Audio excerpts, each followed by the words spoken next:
Studio lighting. In this video, we are going to see about studio lighting. Lighting is the basic need of cinematography. Learning the nuances of controlling source and shadow in order to create a mood and a feeling will advance the ultimate goal as filmmakers to tell a good story with the tools and the hardware used in the industry. Then, user will work through the aesthetic decisions every cinematographer must make, but lighting is just part of the story. The heart of cinematography is composition, camera placement, camera angles, camera movement, and lens choice, which together with the lighting style will give films their unique life. Specifically, user will learn the ARRI SR2, the Sony EX1 HD camera, essential lighting and grip equipment, color film stocks, hard light versus soft light, location shooting, color temperature and fluorescent lights, exterior lighting and control of natural light. Covering a scene and continuity from a cinematographer's point of view. Composition, camera, and actor choreography. In each class, user will look at selected scenes from popular films and recreate them using the elements noted above, and they will shoot many exercises with both the film and the HD cameras. Key and filler ratios. In this video, we are going to see about key and filler ratios. Key to fill ratio is a film lighting term which often baffles even very able cinematographers. It basically describes how much shadows your lights cause on your subjects or your contrast ratio. The key light is your main source of light, but using just this one light will cause shadows in the unlit areas. Therefore, you need a second light, a fill light, to fill in these shadows. A fill light will also soften the harsh effect of the key light. The handheld incident light meter is the best way to measure a lighting ratio, but these days those things are few and far between. Lighting ratios. Lighting ratios are simply the difference in output between your key light and your fill light. These two lights are the main players in providing user photo with the shadow and depth required to make it look dynamic and interesting. Just remember that good lighting is about good shadows. Many people get frustrated with lighting when they start trying to work with 3 or 4 lights all at once. The best way is to set up each light individually. A factor of 2 is equal to 1 stop of exposure, so a 2:1 ratio would mean that there is 1 stop difference between the lights. A 3:1 ratio would be a stop and a half difference, and 4:1 would be a 2 stop difference. To work out the ratio 8:1, just divide 8 by 2, you get 4, which means 4 stops of difference in exposure. To work out the ratio of a shot with 2 stops of exposure difference, just multiply 2 by 2, you get 4:1. Understanding ratios allows user to translate an image in their head to the final shot. Ratios are the foundation on which creative lighting is built. Exteriors. In this video, we are going to see about exteriors. Outdoor cinematography is a challenge because the camera does not adjust for contrast as smoothly as the human eye. Consider the subtle adjustment of your eye makes while watching a waterfall and noticing the fish in the swirling shadows. The problems of contrast simply don't exist for humans. That is why many videographers don't even place their eye to the viewfinder when putting together outdoor cinematography. Amateurs don't notice contrast problems, but professionals do. Pros in outdoor videography always compose and light for the camera's eye. Lighting guides explain technical issues, and that is the easy part.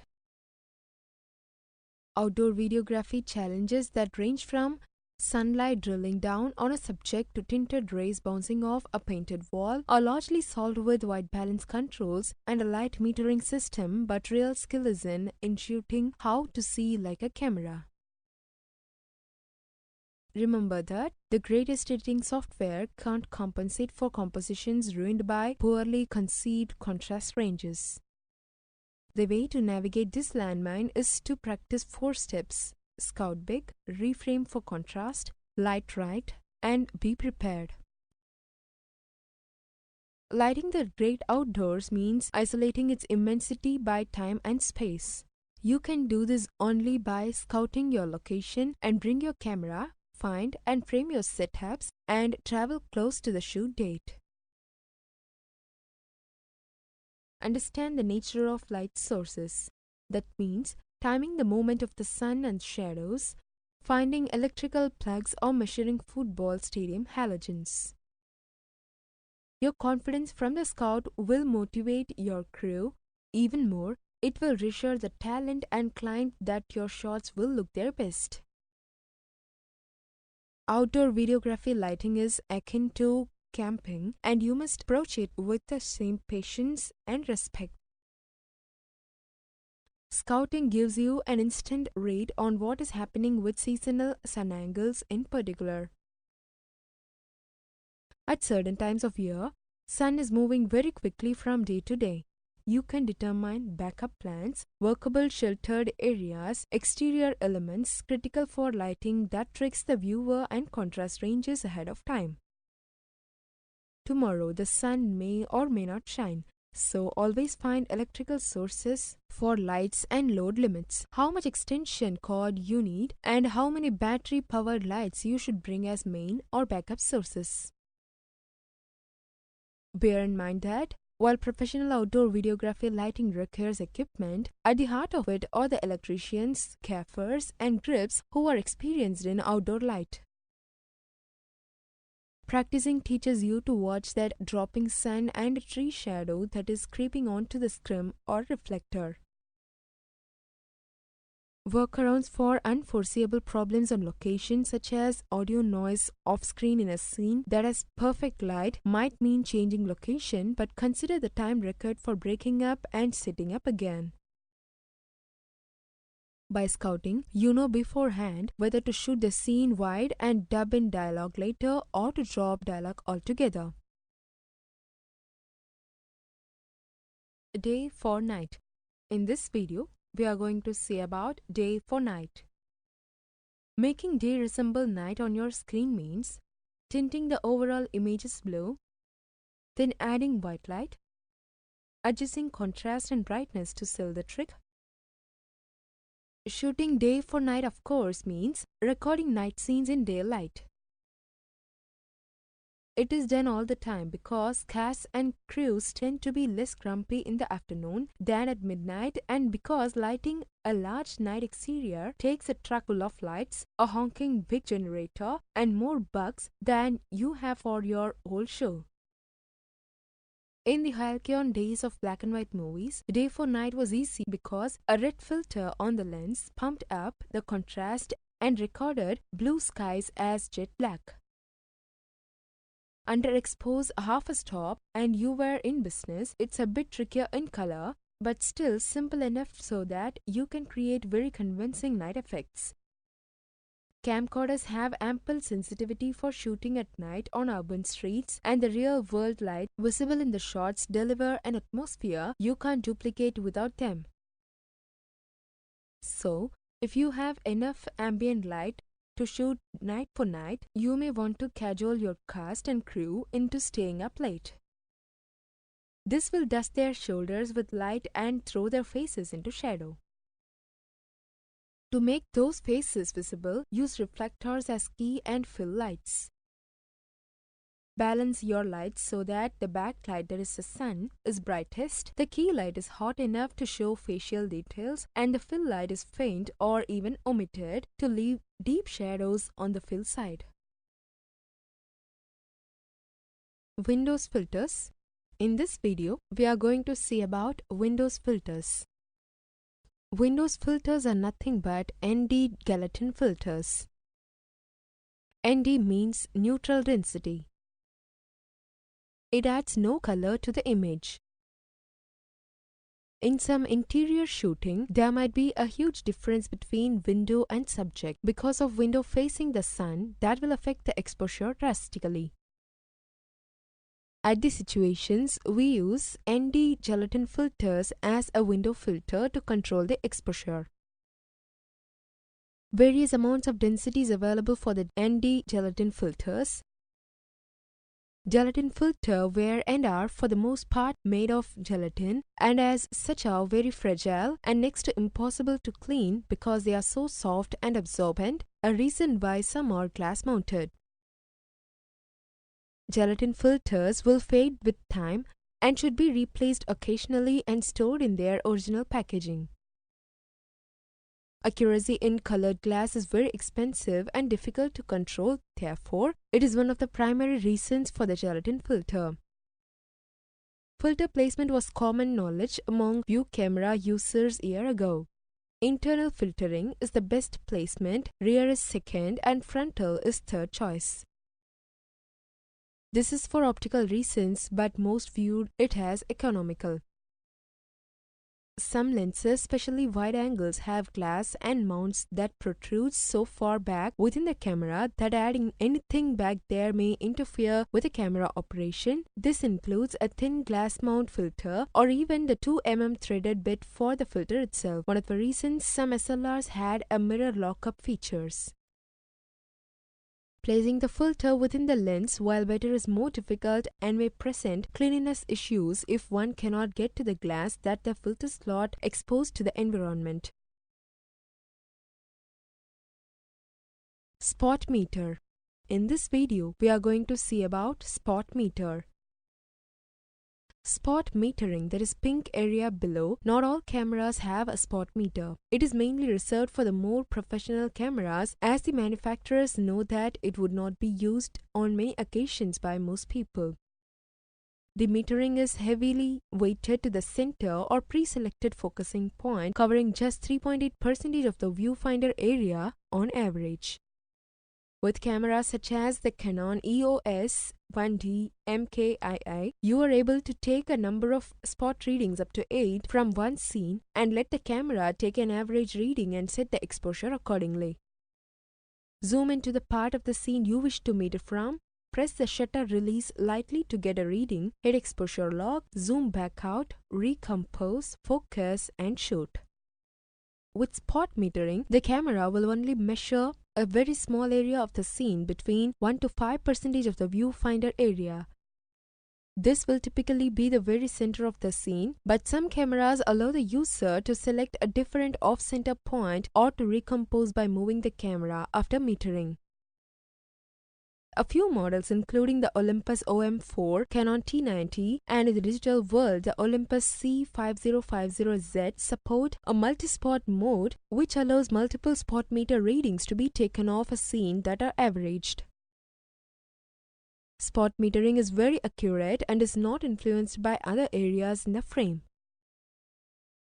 It is commonly used to shoot very high contrast scenes. Spot metering is a method upon which the zone system depends. Another example of spot metering usage would be when photographing the moon. Due to the very dark nature of the scene, other metering methods tend to overexpose the moon.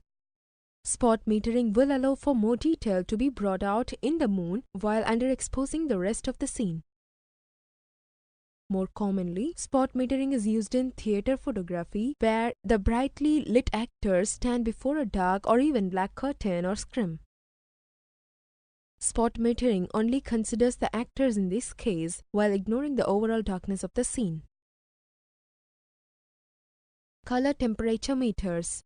In this video, we are going to see about color temperature meters. Color temperature meter is used to measure the color temperature of a particular light. White light is commonly described by its color temperature. Measuring the hue of white light started in the late 1800s when the British physicist William Kelvin heated a block of carbon. The block of carbon changed color as it heated up, going from a dim red through various shades of yellow all the way up to a bright bluish white at its highest temperature. The measurement scale for color temperatures, which was named after Kelvin as a result of his hard work, was based on centigrade degrees. However, the Kelvin scale starts at absolute zero, which is minus 273 degrees Celsius. You can get the equivalent centigrade temperature compared to the visible colors of a heated black body by subtracting 273 from the Kelvin color temperature. The lower numbers equal to warmer or red or yellow light, and the higher numbers equal to cool or blue light. You can manually set your camera to a specific Kelvin depending on the conditions you are shooting in. Color temperature measurement basics. In this video, we are going to see about color temperature measurement basics. Seconic color meter. Today, color temperature can be measured simply using a handheld meter such as a Seconic C500R meter shown in figure, where a reading can be taken in seconds with a press of a button. When the button is pressed, readings are taken from a group of sensors, blue, green, and one of two red light sensors behind the shield, and processed through algorithms to produce a Kelvin temperature reading that can be used for photography, verification, or simple reference purposes. It must be noted that when using a handheld meter such as a Seconic C500R, it must be held closely to the light source or in the most neutral, that is average color, such as in the center of a room or space, in order to get an accurate reading of the color temperature of the light source and not the surrounding environment. For instance, if the light is held close to a red wall, the red reflection from the wall will skew the reading to the red end of the scale. If held next to a white object or wall, the reading will be skewed higher. These skewed readings are illustrated in the skewed color readings figure at right. Color temperature and purpose. Color temperature in a room or space can have a dramatic effect on the people that use that lighting to perform tasks. For example, rooms that are used for tasks such as reading can benefit by incorporating lighting on the cooler end of a scale. Many studies have been done on classroom and work settings where reading improves when done under lighting near 5500 Kelvin, day white 5500 to 6000 Kelvin. C Smart's CS007 effects on school children with lighting color temperature study for additional information regarding the effect of color temperature in a school classroom. Warehouses also typically benefit from brighter white lighting, helping to see objects better and easier. Ketone pegging. In this video, we are going to see about ketone pegging. When users shoot whole series of shots, it's important to peg the ketones that are to decide which tones you want to render optimally and to expose them consistently at the same level. In most films, skin tones are the key ones and you try to expose them identically from shot to shot, which is set in a particular time. In other words, ketone pegging can be described as lighting continuity with correct spectral values for all the shots within a scene.